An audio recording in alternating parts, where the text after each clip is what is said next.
Fala galera, sejam bem-vindos ao canal do Inventor Qualquer. E este é o vídeo número 2 a respeito da montagem do Hackintosh e hoje eu vou falar para vocês como eu fiz a parte de estudos e como eu aprendi a configurar o meu Hackintosh e vou mostrar para vocês o resultado final e, é claro, o meu teste de performance entre o meu MacBook Pro e a minha máquina Hackintosh montada. Beleza? Fica ligado no vídeo aí.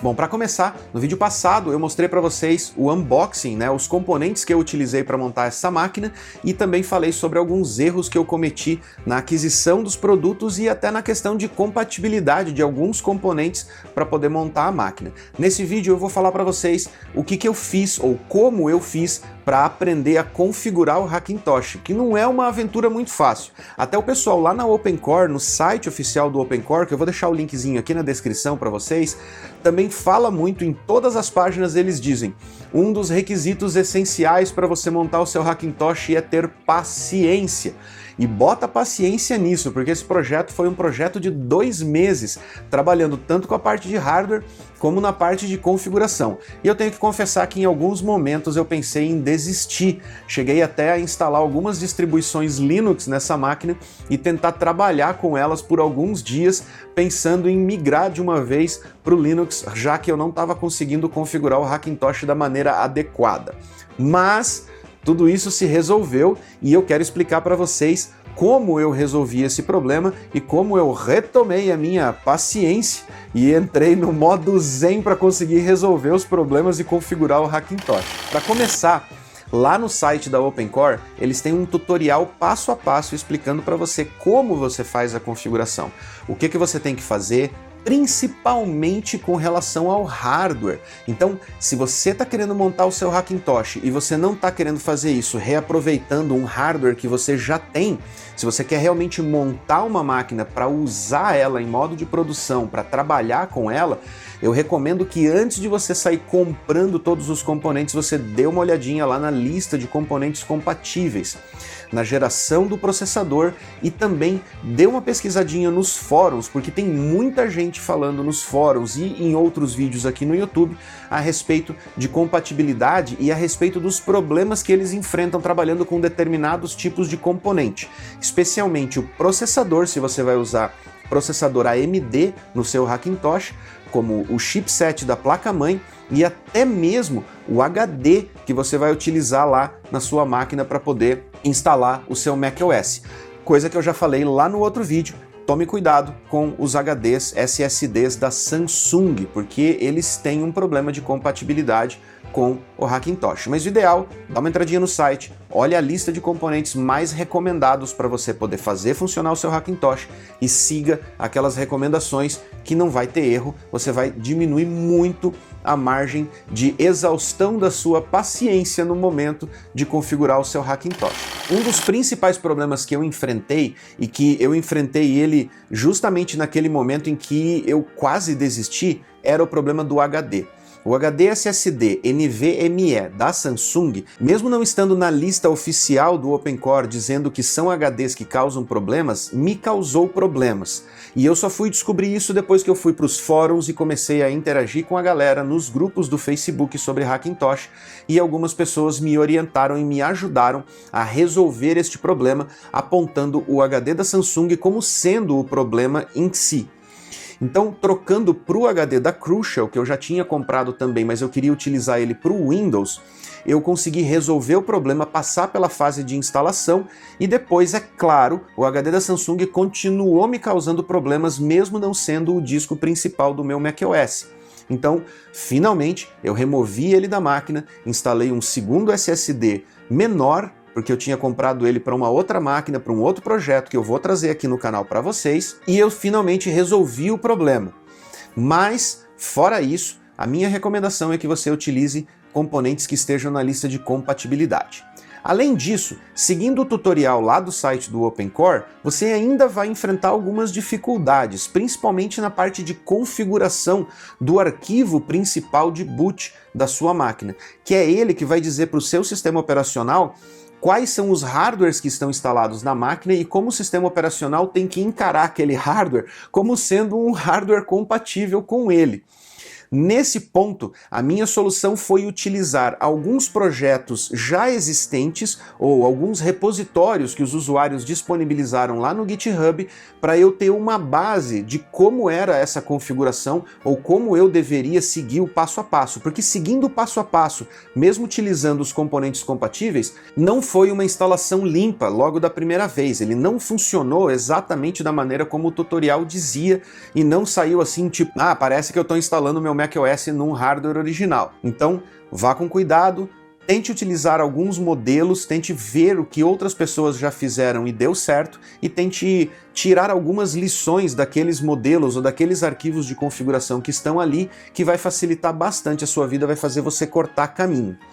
Uma das razões de eu não disponibilizar para vocês aqui os meus arquivos de configuração é porque não adianta eu disponibilizar aqui. Assim como esses modelos que eu encontrei na internet de outros usuários que compartilharam na boa fé para que eu pudesse cortar caminho, o meu modelo, as minhas configurações não vão ser compatíveis com o seu Hackintosh, a não ser que você utilize exatamente a mesma lista de hardwares que eu utilizei. Isso é virtualmente impossível. Uma pela questão de gosto pessoal, porque você pode, sei lá, querer montar o seu Hackintosh com um AMD ou utilizar uma placa de vídeo diferente, até mesmo relativo à questão de disponibilidade desses componentes no mercado. O mercado de tecnologia tá louco. Tem hora que o preço está lá em cima, tem hora que o preço cai, tem hora que o preço dobra e tem horas que simplesmente não existem estoque daquele componente no mercado, então você tem que optar por outro. Inclusive, às vezes o mesmo modelo, porém outra marca e assim por diante. Então, mesmo você trocando de marca, aquele mesmo modelo pode ter diferenças de configuração ali nos arquivos de configuração que você vai precisar calibrar na sua máquina. Então, a melhor dica que eu posso dar para vocês é: busquem alguns repositórios do Git ou alguns lugares onde tenham arquivos de pessoas que já fizeram uma configuração num setup parecido com o seu, use ele como modelo, mas aqui vem uma dica de ouro de alguém que é meio paranoico com a questão de segurança. A razão de eu não ter feito um Hackintosh anteriormente é porque eu tinha muito medo da questão de segurança da máquina. Por quê? Afinal de contas, o Hackintosh é uma camada que vai ficar entre o seu sistema operacional e o seu hardware, e ali o cara pode injetar basicamente o que ele quiser para capturar dados ou para roubar informações da sua máquina, porque é uma camada que não está à mercê dos recursos de segurança que o sistema operacional oferece para proteger você e as suas informações. No caso do OpenCore, que é uma plataforma relativamente nova para Hackintosh, todos os códigos são abertos. E mesmo você não tendo tempo ou conhecimento suficiente para analisar ponto a ponto cada linha de código de todos os arquivos que fazem parte desse pacote, existe uma comunidade inteira de olho nesses códigos para garantir que você não vá comprar gato por lebre e acabar instalando o seu Hackintosh com algum spyware ou algum software malicioso injetado ali dentro. Como eu sou meio paranoico, eu baixei todos os códigos fontes e compilei um por um. Vou falar para você, não sei o que foi mais difícil, fazer o Hackintosh funcionar ou instalar todas as ferramentas e fazer as compilações na mão de cada um dos arquivos e de cada um dos componentes necessários para fazer ele rodar. Mas enfim, tô feliz porque eu sei que o que eu tenho rodando ali dentro, eu sei exatamente o que está escrito em cada linha de código que foi utilizada para fazer a configuração. E esse é um ponto muito importante. Se você for pegar um pacote de configurações prontas, utilize ele como modelo, não utilize ele como sendo o seu pacote principal ou o pacote definitivo para você deixar instalado no seu Hackintosh. Dê preferências para aprender ou entender o que foi colocado ali dentro das configurações, mas baixe os arquivos fontes direto do OpenCore, direto lá da base ou do repositório deles lá no GitHub, faça sua própria compilação, se possível, e instale para garantir que você tem os códigos mais limpo possível. Por quê? Mesmo o pessoal do OpenCore mantendo os códigos deles limpos e livres desse tipo de software malicioso, existe muita gente por aí sabendo que tem uma galera configurando Hackintosh, então eles ficam criando esses pacotes, esses modelos, e eventualmente um desses pacotes pode conter um software malicioso injetado dentro do código que eles copiaram da OpenCore para que os usuários peguem aquilo por ser muito mais fácil e já está pronto, e ele simplesmente pega aquilo e sai instalando na máquina. Mas vamos lá. Uma das etapas mais importantes da configuração do seu Hackintosh, além, é claro, de você conseguir passar pela instalação do sistema operacional e finalmente chegar ao desktop, é o pós-instalação. E você vai encontrar essas instruções lá no site da OpenCore também, que são a parte de configuração ou mapeamento dos endereçamentos de IRQ e dos mapeamentos das portas USB e dos dispositivos que estão dentro da sua máquina. Então, logo depois que você terminar a instalação, a aventura ainda não acabou, você ainda precisa fazer os últimos ajustes de compatibilidade usando uma ferramenta chamada Hacking Tool, que é também open source, que você também consegue compilar sua própria versão e que você vai utilizar ele para identificar os hardwares e fazer o mapeamento desses hardwares, que vão desde o mapeamento e identificação da sua placa de vídeo até o endereçamento das portas USB para deixar o seu hardware 100% compatível com o macOS e você poder trabalhar com essa máquina redondinha. No final desse processo todo, posso falar para vocês que hoje o meu Hackintosh está funcionando melhor até do que funcionava o meu MacBook Pro. Não em questão de 100% de compatibilidade com o hardware ou coisas desse tipo, mas eu tô falando em questão de performance. Uma máquina equivalente a essa que eu montei, se você fosse comprar um Mac Pro, por exemplo, diretamente da Apple, custaria em torno de R$80 mil.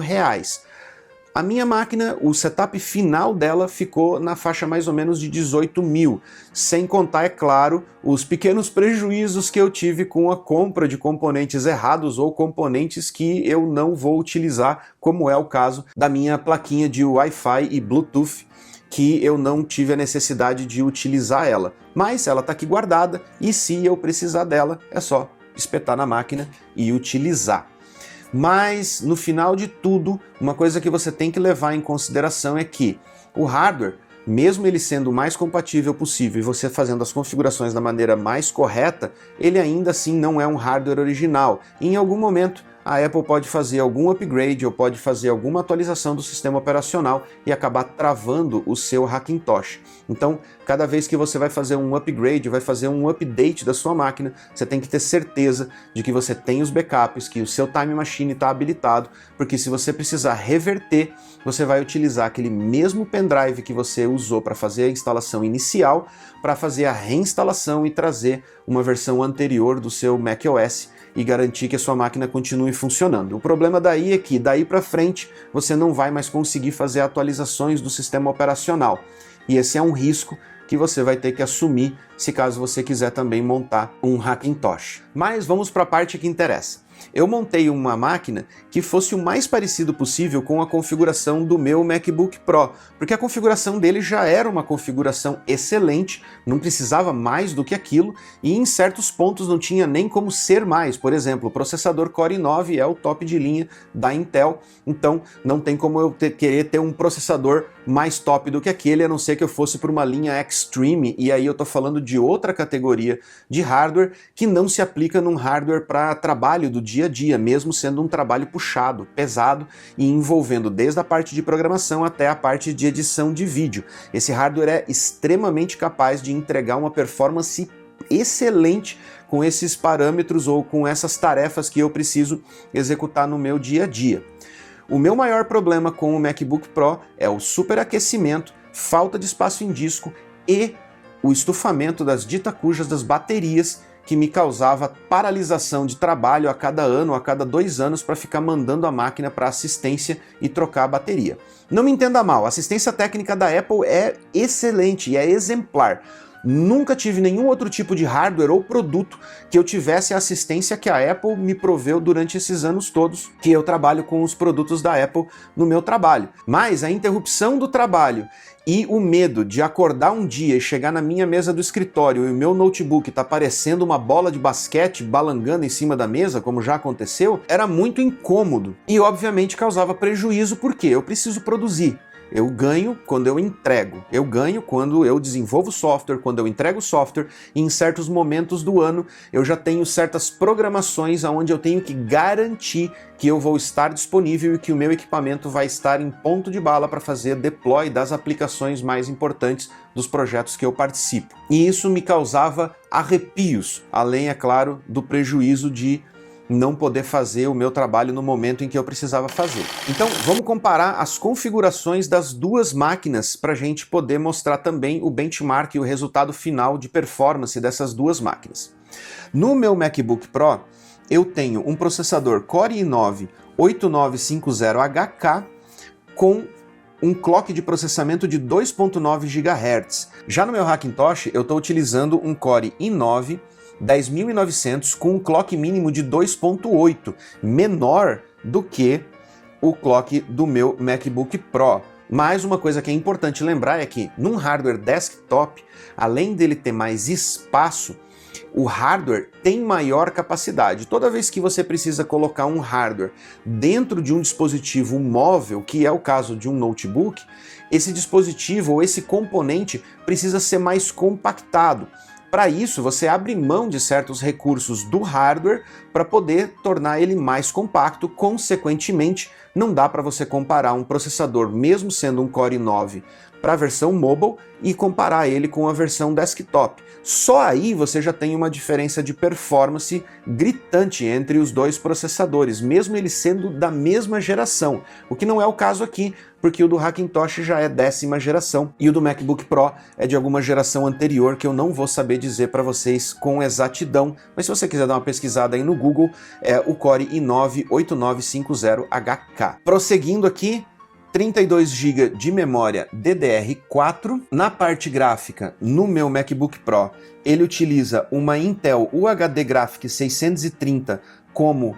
a placa gráfica onboard e uma Radeon Pro Vega 20 com 4 GB de memória como sendo a placa de vídeo off-board, né? Mas que na verdade é tudo on-board, mas ela é a placa de vídeo mais potente que tem dentro do MacBook Pro e o macOS fica alternando entre essas duas placas conforme você precisa dessas duas placas para entregar potência. Elas trabalham basicamente de forma integrada. Você executou uma tarefa mais pesada de vídeo, ele alterna entre a placa onboard Intel 630 e a Vega Pro 20 para poder te entregar mais performance. Quando você não está utilizando recursos de vídeo tão pesados, ela volta para 630 para poder poupar energia e poupar bateria. Afinal de contas, seu notebook é projetado para que você tenha mobilidade, então a bateria é necessária nesse caso. No caso do Hackintosh, eu estou utilizando também uma Intel UHD 630, só que ela, novamente, é uma versão para desktop, então esse chip é um chip mais potente do que o que tem no MacBook Pro, mesmo sendo exatamente do mesmo modelo. Como segunda GPU, uma Radeon RX 580 OC 8 GB, que é uma placa de vídeo com um processador que, em tese, ele é inferior ao Vega. A Vega é um modelo Pro desenvolvido pela AMD e utilizado pela Apple em vários hardwares, inclusive no Mac Pro, que é um hardware para uso profissional de edição de vídeo e edição gráfica, mas mesmo assim a 580 OC, que é uma placa que já vem com overclock de série, tem 8 GB de memória e, claro, mais uma vez, é uma placa de vídeo para desktop, então a capacidade computacional dela vai ser maior do que a Vega Pro, mesmo ela sendo um modelo mais de alto nível do que a 580. Já nas outras configurações, a máquina é praticamente a mesma. O L1 Data Cache é o mesmo, o L1 Instruction Cache é o mesmo, a única coisa que muda aqui é o L3 Cache, que no caso do MacBook Pro são 12 MB, no caso do meu Hackintosh são 20 MB. Dá uma diferença significativa, principalmente você pensando que isso aqui é uma camada de cache para o processador, então uma diferença aí de 8 MB em 20, né, são mais de 30% de aumento entre uma e outra, também, mais uma vez, consequência talvez da geração do processador, mas talvez da questão de ser desktop ou ser mobile, né, versão portátil. Mas vamos lá, vamos usar o teste de benchmark e vamos ver qual é a diferença entre essas duas máquinas. No meu MacBook Pro, no teste do processador, o single core deu uma diferença muito pequena com relação ao Hackintosh. No MacBook Pro, o processamento single core ficou com uma pontuação de 1141, enquanto no Hackintosh ficou com 1241, uma diferença muito pequenininha de menos de 10% com relação do Hackintosh contra o MacBook Pro. Mesmo assim, o Hackintosh ficou um pouquinho melhor. Já no multicore, a gente praticamente dobrou, ou quase dobrou, essa pontuação. No MacBook Pro ficou em 5.800 pontos, 5.855 exatamente, já no Hackintosh ficou em 10.917, ou seja, no multicore o Hackintosh botou o MacBook Pro no bolso, mas mais uma vez, nova geração e versão desktop. Indo para o benchmark da placa de vídeo, que é uma das partes mais importantes, principalmente se a gente levar em consideração que essa máquina eu vou utilizar ela, ou já estou utilizando ela, né, para fazer a parte de edição de vídeo, a placa de vídeo do MacBook Pro ficou com um score de 24.320 pontos, utilizando o OpenCL para fazer os testes. E o nosso Hackintosh ficou com um score de 47.331. Veja bem que no outro vídeo lá que eu fui falar sobre o hardware, eu falei para vocês que o meu objetivo, se eu conseguisse comprar a placa que eu queria a 5700, a RX 5700, porque ela tem uma performance muito melhor, é uma placa mais robusta e uma placa mais moderna do que a 580. Mesmo utilizando a 580, eu tenho o dobro de performance do meu MacBook Pro, sendo que no MacBook eu já trabalhava com a parte de edição de vídeo, com aplicação de efeitos,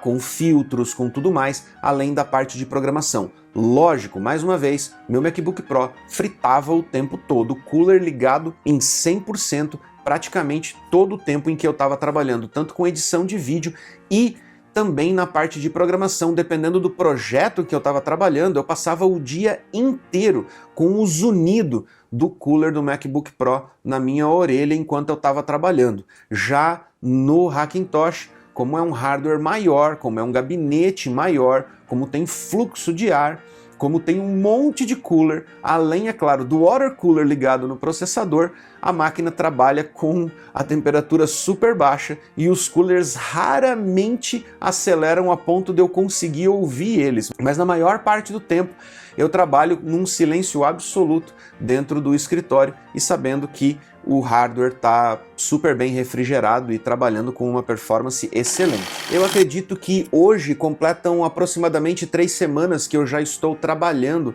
com o meu Hackintosh, utilizando ele para edição de vídeo, utilizando ele para programação e para outras tarefas, incluindo uns pulinhos lá no meu Dual Boot para entrar no Windows e jogar uns gamezinhos para dar uma arejada na cabeça e conseguir ganhar fôlego para encarar uma semana inteira de trabalho, como sempre. Mas o que eu posso falar para vocês até agora é que a estabilidade da máquina está excelente, a performance da máquina eu acabei de mostrar para vocês, eu não preciso nem falar como é a diferença de trabalhar no MacBook, mesmo desconsiderando a questão do cooler, mas a diferença de trabalhar entre as duas máquinas, a diferença de lag, às vezes alternando entre aplicativos ou às vezes rodando um programa muito pesado, um algoritmo muito pesado na máquina, ou levantando um ambiente de Docker com muitos containers ou com muitos dados em memória, a máquina do Hackintosh consegue tirar de letra coisas que o MacBook às vezes dava aquela arrastadinha de corrente para conseguir entregar. Mas como nada é perfeito, tenho que pontuar algumas coisas que eu ainda estou trabalhando para poder ajustar no Hackintosh. Uma delas é o mapeamento das portas USB. Mesmo as portas USBs estando totalmente mapeadas, existem algumas portas que apresentam instabilidades na hora que eu conecto certos dispositivos, principalmente webcams e dispositivos que consomem o buffer ou o tráfego da porta USB com mais intensidade. Aquelas portas não suportam muito bem ou não conseguem ser gerenciadas muito bem pelo sistema operacional. Eu ainda vou buscar algumas soluções ou talvez alguns ajustes ali nas configurações através do Hacking Tool para poder fazer essa calibração. Um outro ponto é que eu ainda não consegui acertar a configuração de hibernação da máquina. Sei que a máquina funciona bem com hibernação porque o Windows consegue gerenciar ela tranquilamente, coloca a máquina em hibernação para salvar consumo de energia e ele consegue recuperar normalmente, ou seja, não é um problema de configuração de BIOS ou de compatibilidade de hardware, mas o macOS ainda tem alguns comportamentos meio estranhos com a parte de hibernação. Então essa parte eu ainda tenho que fazer alguns ajustes para deixar a máquina redondinha, tanto na parte de mapeamento da porta USB quanto na parte de hibernação. Nesse meio tempo, estou usando proteção de tela ao invés de hibernar, e como não é uma máquina que tem bateria e eu não posso deixar ela ligada 24 horas por dia porque não faria sentido, ao contrário do MacBook, que era só botar ele para hibernar e no outro dia de manhã você abria ele e ele estava com todo o seu ambiente ali prontinho para trabalhar, o macOS, mesmo você desligando, ele restaura 99% do seu ambiente de trabalho exatamente da maneira como estava no dia anterior, abrindo as janelas do terminal exatamente com a mesma configuração na sua área de trabalho, abrindo as janelas do seu navegador exatamente nas áreas de trabalho que você estava utilizando no dia anterior, o que te poupa muito tempo a cada dia de trabalho. Quando você abre o computador, você está com a sua área de trabalho completamente configurada e prontinha para trabalhar. Você não perde tempo com nenhuma dessas coisas, principalmente com relação ao ambiente de trabalho. Você está com o seu ambiente de trabalho exatamente igual todos os dias, toda vez que você liga a máquina. Então você pode começar a trabalhar sem você ter que ficar preparando todo o seu ambiente. E isso é impagável. Nem Windows, nem Linux ainda conseguem fazer esse tipo de coisa com a perfeição que o macOS consegue te entregar. Então a hibernação ainda pode esperar um pouquinho para ser concluída. No mais, não há nenhuma diferença entre o meu Hackintosh e o meu MacBook Pro. Inclusive, uma dúvida que muita gente tem nos fóruns é a parte do Time Machine, se o Time Machine funciona no Hackintosh. Funciona sim. Você pode fazer o backup periódico do seu ambiente de trabalho utilizando o Time Machine num HD externo, e você consegue sim restaurar os backups do seu Time Machine dentro do seu Hackintosh. Você faz a instalação do sistema operacional lá naquela telinha de entrada onde você está fazendo as últimas configurações do sistema operacional. Quando ele pergunta para você se você quer restaurar um backup do Time Machine, ali é o momento de selecionar o seu backup, restaura, ele instala tudo na máquina e a sua máquina está redondinha, pronta para uso logo que você termina de instalar o sistema operacional. E o mais impressionante para quem já trabalhou com o Mac é que quando você restaura o seu backup do Time Machine, ele faz a mesma coisa que quando você desliga a máquina no dia anterior. Parece que você nem sequer formatou a máquina, até as janelas dos aplicativos abrem no mesmo lugar, com as mesmas configurações que você tinha na máquina antes de você formatar. Então isso é algo que, quando você se acostuma, é difícil você largar, é difícil você mudar esse tipo de coisa, porque te ajuda bastante. Não só na produtividade do dia a dia, mas também na necessidade de você ter que formatar a máquina por alguma razão, você poder voltar com o seu ambiente de trabalho exatamente como ele estava antes, e não ter que instalar todos os aplicativos que você utiliza de novo na máquina, e configurar um por um e deixar do jeito que você gosta para trabalhar. Bom, essas foram as minhas dicas. Mais uma vez o vídeo ficou gigante, eu peço desculpas para vocês, mas eu acho que era necessário passar esse feedback para vocês entenderem aonde vocês estão se enfiando. Dá trabalho, precisa de muita paciência, mas se você fizer tudo certinho, cara, funciona muito bem. Então, muito obrigado por acompanhar o vídeo até aqui e a gente se vê na próxima. Um grande abraço.